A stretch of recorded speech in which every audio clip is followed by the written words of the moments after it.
আসসালামু আলাইকুম। কেমন আছেন সবাই? কয়েকদিন থেকে মুরগি নিয়ে খুব ব্যস্ত থাকার ফলে ভিডিও আপলোড করতে পারি নাই।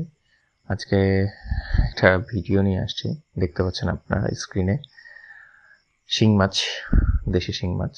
এই শিং মাছগুলো আসলে পুকুরে শিং মাছ ছাড়ার ইচ্ছা ছিল না। এর আগে ছেড়েছিলাম 200 পিস মতো।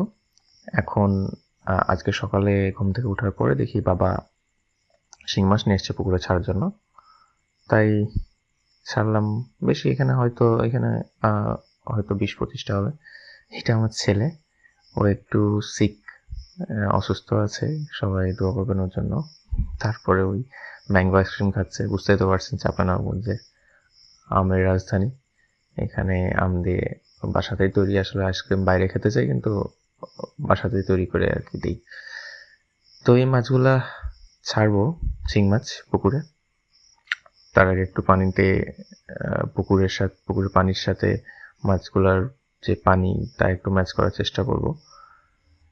শিং মাছ আমার পুকুরে ছাড়ার মূলত 3টা কারণ হচ্ছে পুকুরে কাদা আছে অনেক, অক্সিজেনও কম লাগে এই মাছ থাকলে, যার কারণে এই মাছগুলো ছাড়া।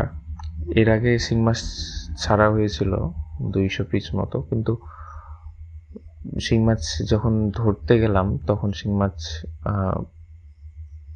জালে উঠতো না, যার কারণে হাত দিয়ে ধরার যখন চেষ্টা করতাম তো দুইবার কি 3বার আমি সম্ভবত কাটা খাইছিলাম শিং মাছের কাছ থেকে।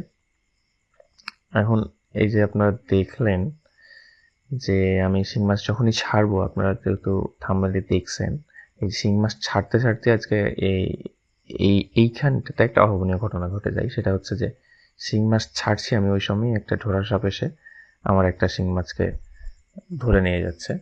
আপনারা হয়তো ক্যামেরাতে দেখতে পাচ্ছেন কিনা জানি না, আমি যে মার্ক করছি ওই জায়গাতে একটা জিনিস চলে যাচ্ছে, আপনি দেখতে পাচ্ছেন হয়তো আপনারা। ওইখানেই শিং মাছটা আসলে নিয়ে গেছে। এই ছোট্ট ভিডিওটা শেয়ার করলাম একটা বড় এক্সপিরিয়েন্সের সাথে।